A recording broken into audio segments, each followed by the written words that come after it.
Okay, testing. Okay, yep. Good morning to people in Asia, or I mean, rather Singapore, Malaysia, and Asia country, and maybe good evening to the people in the Europe and USA. If you are looking at this or watching this webinar that I have every week. So yeah, welcome to this trading channel where I share my own analysis and also I do the review of the the week that has passed. So yeah, today I think we can start a little different. So let's look at the what has actually happened on the economic calendar and yep what actually has went on for the past week as our part of our analysis, okay, and part of the sharing that I'm going to proceed on now. So yeah, for last week, I think nothing major in terms of like I mean, for a lot of people, the main focus is on the USD and how the USD actually determine the movement of other pair that they are trading. So for USD wise, I won't say that is any significant news released as per last week. So last week, the most major one it would be the CPI. So CPI was on Thursday, and we did see quite a bit of this movement, especially quite volatile for the USD. I mean USD affecting the euro, dollar, and also the pound dollar, etc. So yeah, that was what actually went on last week, and also later on, going back to the chart, I will also share what has do some a bit of the review of what has actually happened. So let's fast forward to what will be happening this week.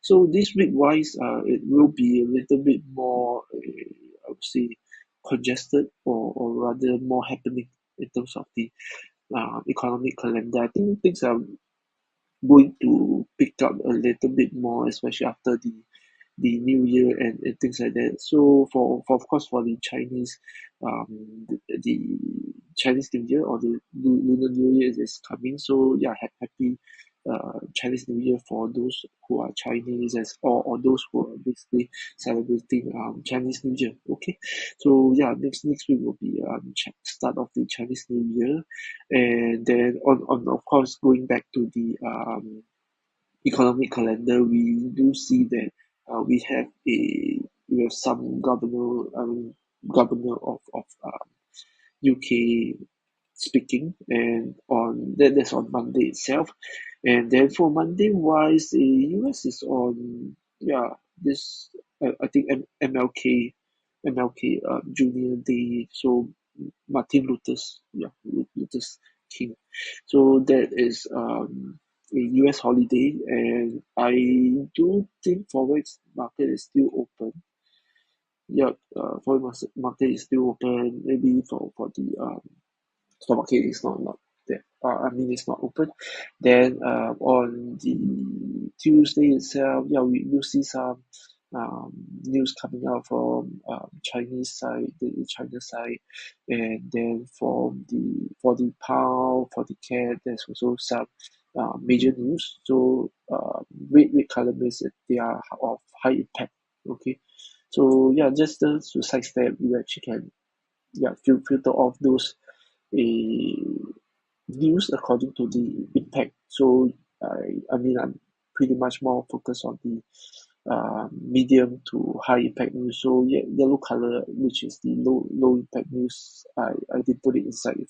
Yeah, sometimes it can be a bit overwhelming with all the news if you were to show everything onto your screen. But yeah, coming back, and then Wednesday, I think this is something the trader, yeah, especially those yen trader will be interested, and yeah, there's some policy statement and press conference for the yen. So yeah, do watch out for this tentative event, which likely you will know when it's happening. Most likely it should be the daytime of the Asia time, like let's say between 10 a.m. to 12 p.m. Singapore time. Yeah. And then the US side, there's some news on the core retail sales, PPI, and all that. So after which there is more of the medium impact news. Sometimes it does affect as well.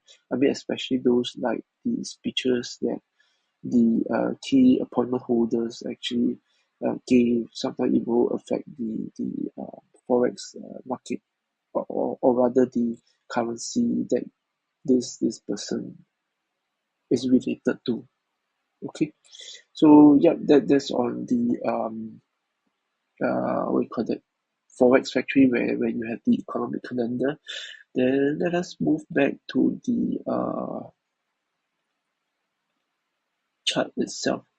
Okay, so the chart itself, as usual, what I'll do is always the same. Um, coming down from the USD, we will look at the USD, see how is the movement like. I mean, what has it been doing for the past week? I mean, if you have not been trading, but if you have been trading for the last week, you know that USD, like I mentioned, if it were to break this support, it should be coming down a little bit more. So yeah, what the market did last week, you can see that after bridging the support on the Monday itself, it actually went a little bit sideways, maybe because it was waiting for this Thursday news, like I mentioned just now. There's this CPI news, right? CPI news that we saw it on the forex market financial calendar, I mean economic calendar, right? So yeah, it went a little sideways. It might be a little bit tough for people who try trade on the lower time frame, let's say on the 1 hourly, or on yeah one hourly and 15 type of situation. So you can see the market tend to be a little bit tight, and yeah, I mean the bias of view should be on the downside. Then yeah, if you were on the downside, then yeah, you might need to sit through this consolidation. If you were to trade on the lower time frame, yeah, this type of consolidation. So yes, what in my group we did, yeah, if you are interested in joining my WhatsApp group, you can reach out to me. I can actually share with you the link, because on the trading view itself, yeah, I'm not supposed to share any link to the external basically an external link. Okay, so yeah, if you are interested in joining my WhatsApp group, where I have more updated what you call that, sharing, yeah, of the forex market, you can go on to reach out to me on the messaging in this trading view. Okay, so yeah, on that Thursday itself, I actually took a long on this Euro USD, because I mean my bias is that once it break, likelihood for myself, I'm going to be more bearish on the USD. So yeah, I'll be looking out to long the US I mean Euro USD. It can be Pound USD, and etc. So yeah, and anyway, the choice of mine was to go on long for the Euro USD. So yeah, I went along on the Euro USD, and then yeah, what actually happened is that um I I I went along a bit before the news, and one day before. So I did put quite a bigger stop loss, because I foresee that this range, if anything, there might be a whipping, or yeah, increase in the volatility, where it might take out your stop loss. So the stop loss that I put place was actually on the higher time frame of the 4 hourly. So yeah, nevertheless, after which the price actually went in my favor, and stuff like that. So yeah, the thing is that over here, what I wanted to share is that you do have a plan. Let's say maybe on the start of the last week, you might not be sure. is it going to go up or going to go down, but you should have a slight bias, like let's say for this particular instance, like for USD, we do see a very strong downwards movement ever since like I mentioned September of last year. But going to near term, of course, this range we don't know what will be happening. But since it has already broke down the support, and then it has not been strong enough to push up, yeah, I think the likelihood of it coming down should be higher compared to going up. Okay, because no matter what, you do see lower low that has been formed. There's no new lower I mean higher high that is formed on this particular time frame. So yep, that's what I wanted to mention per the review. So for the coming week, of course, the bias will still be more towards the bearish side, but do take note that I mean this is just a observation. So if you were to go back in time, maybe just do some eyeballing, you can see that after three big candle, there still seems like there is some consolidation, or there might be some movement into the opposite direction. So yeah, if you were to see this type, you see three big red candles, or two to three. I would say three or more. Yeah, three or more.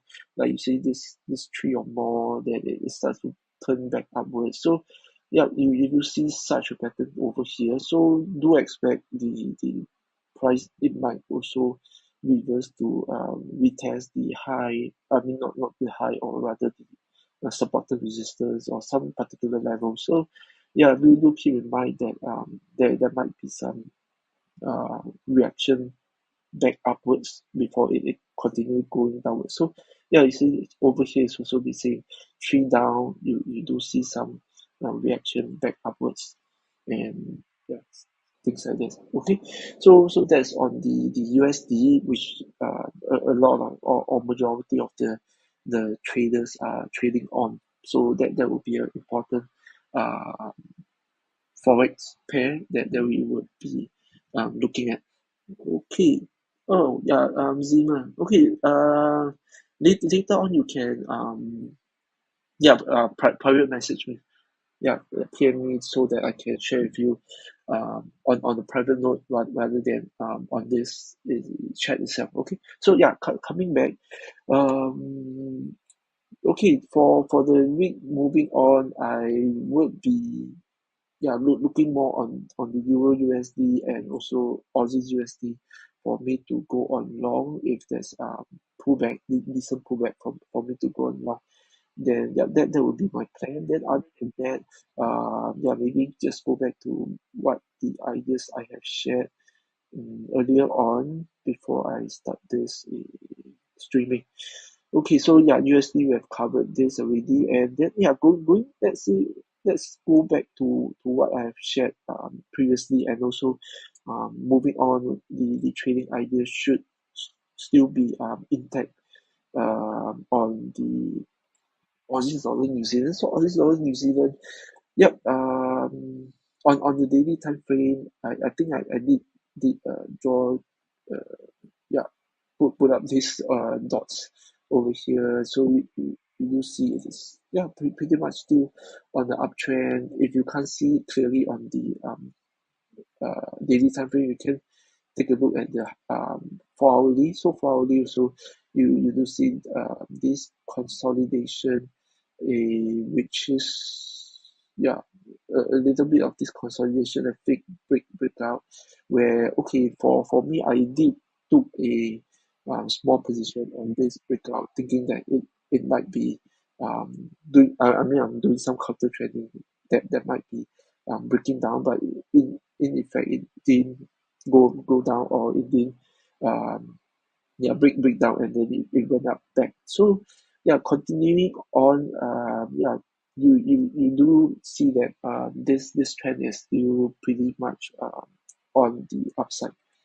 Okay, so predominantly it's a upside trade that you can take, if you are to go on long, yeah, wait for consolidation, buy on the low, and or let's say wait for a pullback to certain level. Yeah, depending on your own style of trading. So yeah, that's that for Aussie dollar New Zealand. So far I don't see any major yeah, I mean not say major but characteristic of it turning on the higher time frame. So yeah, if you're trading on the 1 hourly, then of course we are looking at it to be more on the upside than the down. Okay, so that's on Aussie dollar New Zealand. Yeah, revisiting back what I've mentioned earlier on last week. Okay, then Euro Yen, yeah, Euro Yen also not Euro Yen, sorry, US dollar yen. So US dollar yen, I think I briefly mentioned it just now. So yeah, US dollar yen, you can see on the higher time frame. Yeah, pretty much it has a really bit on the downside. Should be pretty much because of the change in the stance of the BOJ. So yeah, BOJ, I think they might be tapering on their printing of the money or easing of the monetary policy. So that's why you do see a big shift on the UJ. Okay, so yeah, USD yen. So USD yen. I think last week I did mention about it. Yeah, retracing and then pulling back. So yeah, those who have waited on for it to pull back and then yeah, waited for it to what you call it, for it to do its pulling back and then waiting for it to short, then that would be a good trade for you. So yeah, basically it was still a down downwards um, downwards trajectory. Okay, okay. So UJ, that's on UJ itself, and then yeah. So UJ will be expecting more downside, but do take note of the BOJ announcement that I mentioned. That is on the Wednesday, I think. Yeah, let me take a look. Yeah, Wednesday.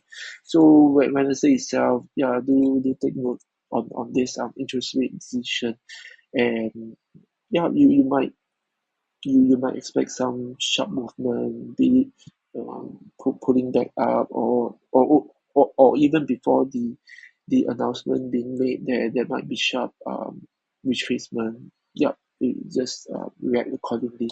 But on the higher time frame wise, yeah, you should be taking note that it is still on the bias to go down.